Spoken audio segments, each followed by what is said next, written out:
Good morning, almost afternoon. I spent the morning at the farmer's market. I love going to the farmer's market, but I have a limited access to it now because starting next Saturday, I'll be teaching outside in the morning. And it's in Concord, so I have to leave especially early. So I wanted to get in as much shopping as I possibly could today. And let me just show you what I got. I got some great bone-in pork chops, so I got 2 of those. One will be for dinner and one I will stick in the freezer. I got some beautiful flank steaks, so we'll also have those for dinner. I got some chorizo, and it all comes fresh, fresh frozen. So they process it locally and then they freeze it. And I got 5 dozen of these beautiful farm eggs. We go through a lot of eggs between the baking that I do and then eating a high protein diet. I got some naturally made butter. I got some cheese curds. I got these beautiful strawberries. They were just a little ripe to sell as eating strawberries. So she sold me this whole entire basket for $10. So what a bargain. And the smell is unbelievable. They are so fresh and so lovely. I'm just gonna stick this back in the fridge. I'm making that for dinner. So what I thought we'd do is make a strawberry crumble.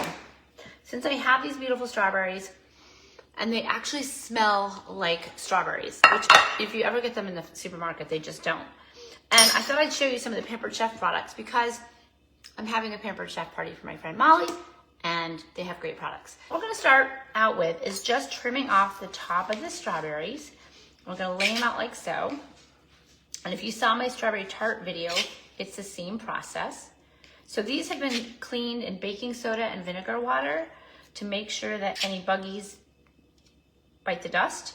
They're organic strawberries, so that shouldn't be a problem, but we want to make sure that we clean them as well as we can before we consume them. So after I get a bunch that are like this, then I take this handy gadget that I got from Pampered Chef. I forget the name of it, but it's really cool. All right, and you're just gonna press it down, and that's gonna perfectly slice your strawberries, and you just go through and do it to a bunch of them. It doesn't squish the strawberry, it just slices them beautifully. And then I've got over here, I've got my Pampered Chef bowl collecting the juices that we're gonna add some sugar to. And we're just gonna continue on with this process. And then instead of making a crust today, we're gonna make a crumble because I really like crumbles and they freeze really well. And that's what I'm gonna do with this. I'm gonna bake it off and I'm going to freeze it so that when I have company, I have something to give them. Because although I love desserts, 1, I'm allergic to strawberries, and 2, the sugar, it does not really do me well. I just save it for special occasions when I have company. All right, so we're gonna go ahead and do these. And you need quite a lot of strawberries because they do cook down quite a bit.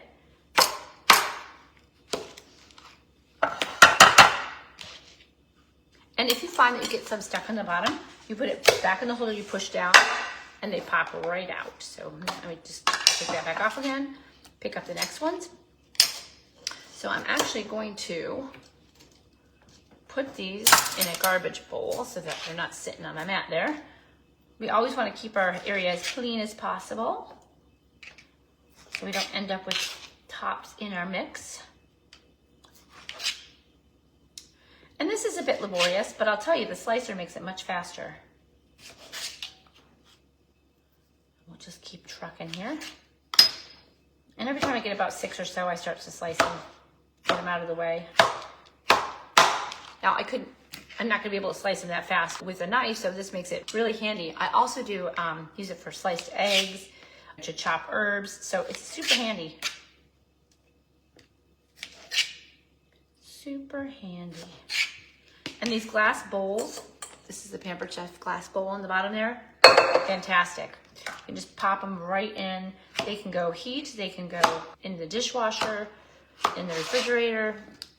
I really like those.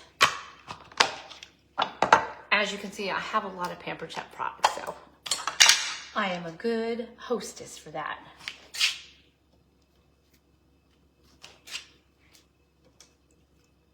All right, we're gonna just keep on trucking here. And some of these are nice and soft, so they're nice and jammy. But that's what you want. When you're using fruit in a pie or you're using it in a tart, you want really ripe fruit because that's what's gonna give you the most natural sugars and natural flavor. So we want the most flavor. You know, if you ever buy strawberries in the grocery store, they don't have any flavor. I don't know. I think they're just stored for so long with ethylene gases that it just removes all the natural flavoring. So getting stuff in season at the market is so key to having a good end product. Whether you're eating them just to eat them or if you're making a dessert, get the freshest you can. And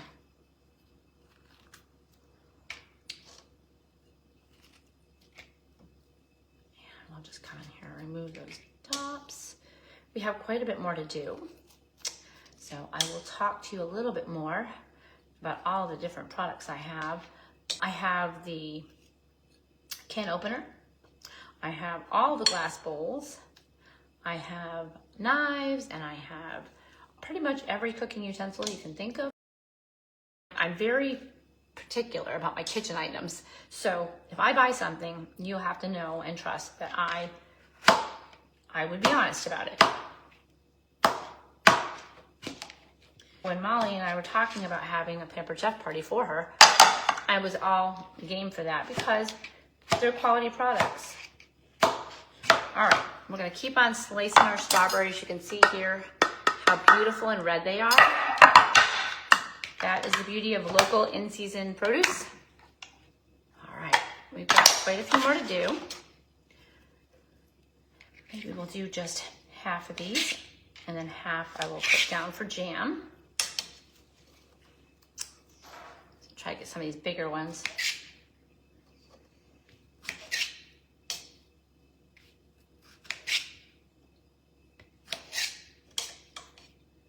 I hope y'all are having a good Saturday.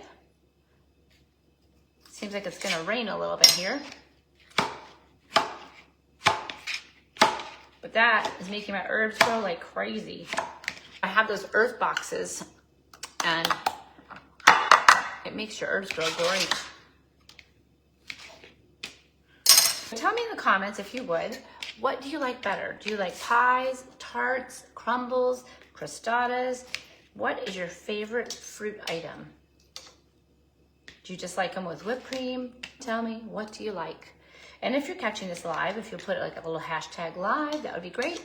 And if you're catching this on the repeat, maybe just a hashtag replay. Also great. And if we're not friends, make sure to follow me. All right, so the beauty of live is that you can connect with people that you're not friends with. And when this is all done, I'll pop the link to my Pampered Chef party in there too. Come on over. There you go. All right, so here is looking good. We got quite a lot of strawberries in there. And I always say you want to look for it to be about half full. And then we're simply going to dust it with a little bit of flour. I don't like a lot to it. I want the strawberry flavor to stand out. So I'm just gonna dust a little bit of flour over the top of that. And as I said, I've already washed these strawberries. So they've been washed in a vinegar baking soda solution to make sure that it gets all the yuck out. And then we're gonna hit it with some sugar. Just enough to enhance that natural flavor. So I'm not, when I was in pastry world, I really like naturally sweetened things. I don't like a lot of sugar on things. So we're just gonna dust it with a little bit of sugar. A little hand wash action. Let me grab that sugar. Do a little wipe up here.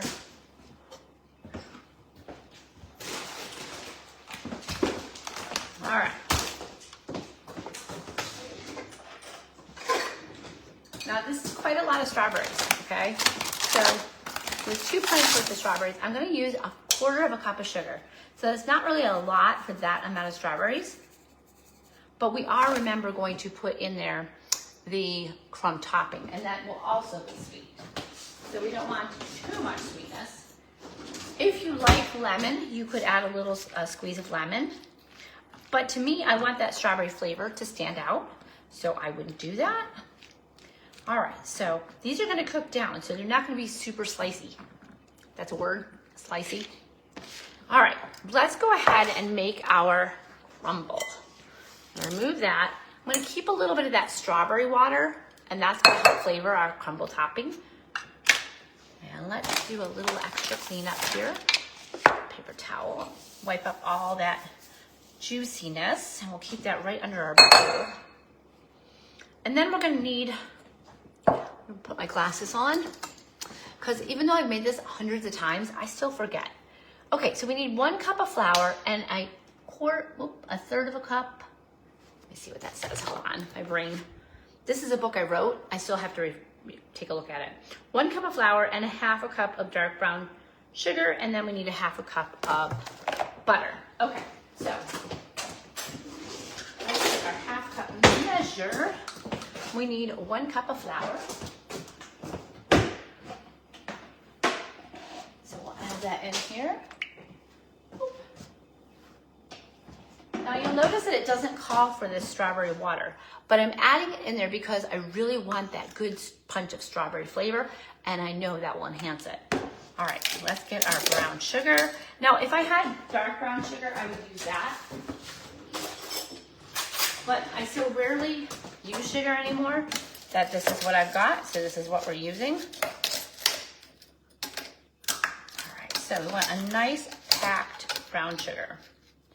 So push it in there, and once it's level, you're good to go. So we're gonna put that in there, and then we need a half a cup of softened butter.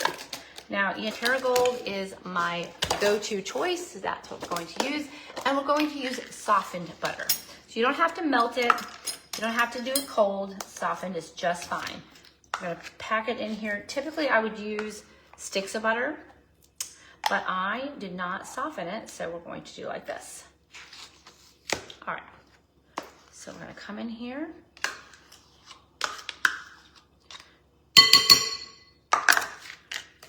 When out in the bakery, we made a lot of product, so we didn't have time to fuss around melting it or keeping it cold or whatever, so we just use it room temperature. And then we're gonna use our fingers, and we're just going to crumble that together until we get a nice consistency. Now, if I were just doing this on a regular day, I would use 1 hand, because you want 1 hand dry and 1 hand wet so that you can answer the phone, you can grab something if you need it. But this is what we're doing today. And you'll get these crumbly lumps, this crumbly lump of deliciousness. And then we're gonna spread it on top of those strawberries. So that brown sugar and all that butter and the flour and a little bit of strawberry water will help it get nice and crispy and crunchy, and that is what we're looking for. We've got our strawberries, our sliced strawberries, sprinkled it with flour, sprinkled it with sugar. You can see it's starting to get really juicy, so that's what we want. And then we're gonna take this topping and spread it over top of it. So you might have to push your strawberries down a little bit. Sometimes the slices stick out. We're just gonna come across and do like so. And not every little area has to be covered. You're just trying to get it evenly distributed. So think about the crunchy topping on coffee cake. That's kind of what this is. But combined with that strawberry filling, it's just fantastic. All right. And if you like nuts, you could add some chopped pecans in there. You can vary it up however you like it. If you like cinnamon, you could add a little bit of cinnamon in the topping. But because of the strawberry flavor, I like to kind of keep it as is. You could even add some lemon zest if you like it. So lots of different choices. Now this is gonna go into a 400-degree oven until those berries start to bubble and the topping is set. So I will come back and pop a picture of this in there because I don't think you wanna hang with me for all that time. But I'm gonna go ahead and start that out. And then I will show you what the result looks like. Now we have one more thing I wanna do with y'all. So if you wanna hang with me, you can. I'm gonna set that aside while that oven preheats. Whoops, we lost a piece. And we'll just clean up a bit so we can get on with our next project because we have some breads to make. All right, let's clean up, clean up, clean up. You can tell I have grandkids. I have a little cleanup song. All right.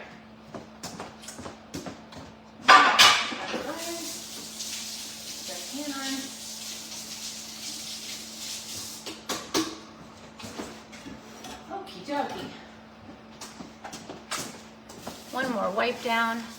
Let me put these eggs away.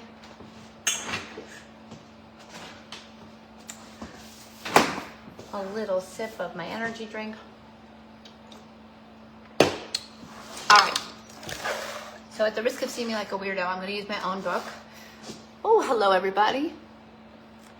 Hi, John. Hi, Catherine. Hi, Judy.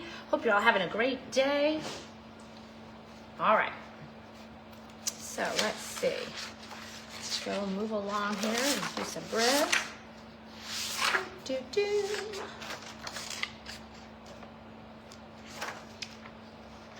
All right, I think we're gonna do a mixed grain sourdough bread. So it starts out as you normally would. Get some water here.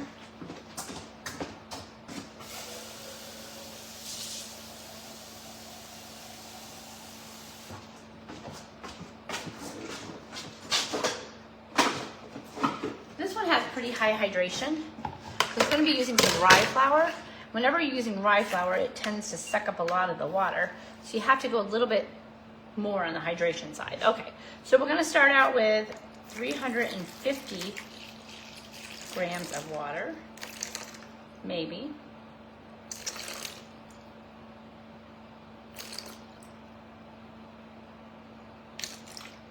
There we are. All right. And then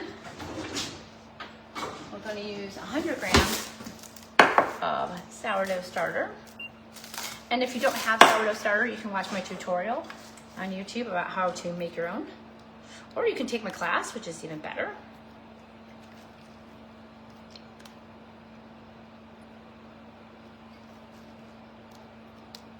And you'll know that your starter is good because it will float around that water. Sometimes I start with the starter and sometimes I start with the water. It just depends. But either way, your starter should be nice and floaty. So you can see there it's floating on the top of the water and it mixes in very easily. That's what we want. It was nice and bubbly to start with. All right, now we're gonna grab some rye flour.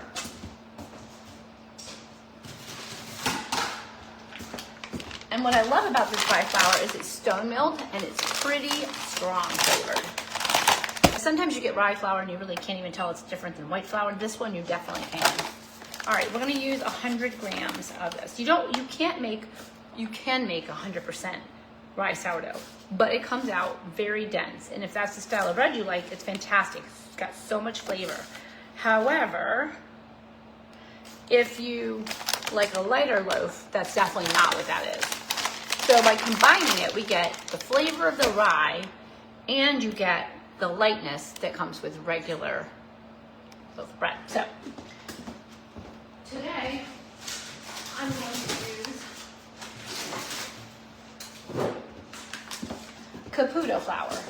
So you may have seen some of my other videos where I use King Arthur flour. Love it. But Caputo is so clean. It's such a great flour. So that's what we're going to use today.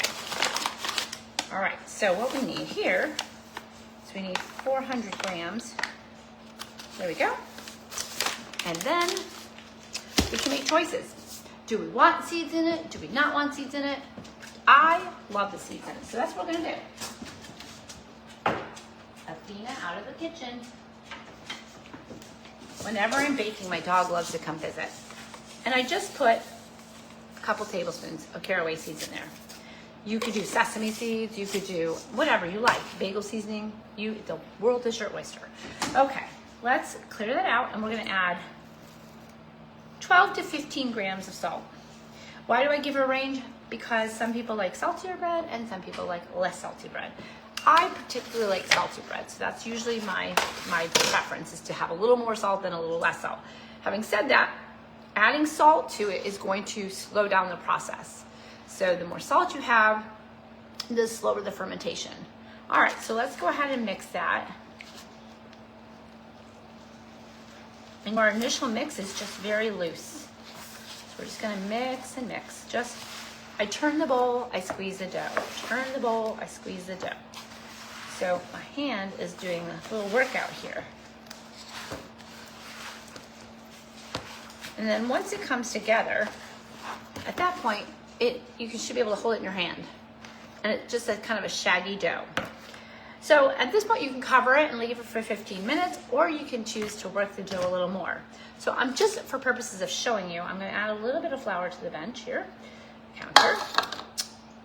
And we'll just sprinkle a little bit, and we're gonna flop that loaf down. Pop it down and fold it over. Pop it down, fold it over. So we're just giving it a little bit. Now you could do a traditional knead where you push it away, flip it, push it away. And you're just developing that gluten, which is particularly important when you're using rye flour because it doesn't have as much gluten. So the gluten that from the white flour is going to have to help it do its thing.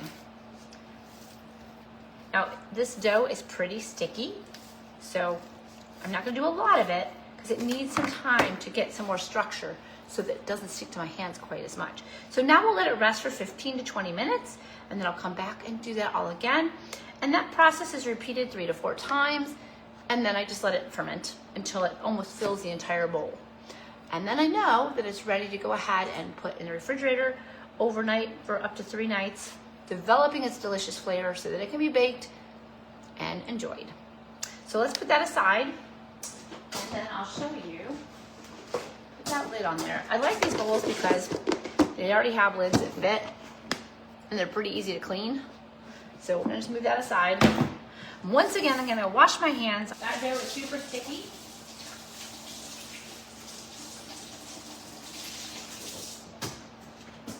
So what I'm gonna do is I'm gonna get going so I can bake this strawberry crumble, and I will continue to show you throughout the day the process of the bread in various snapshots underneath the video, okay, so you can see the progression.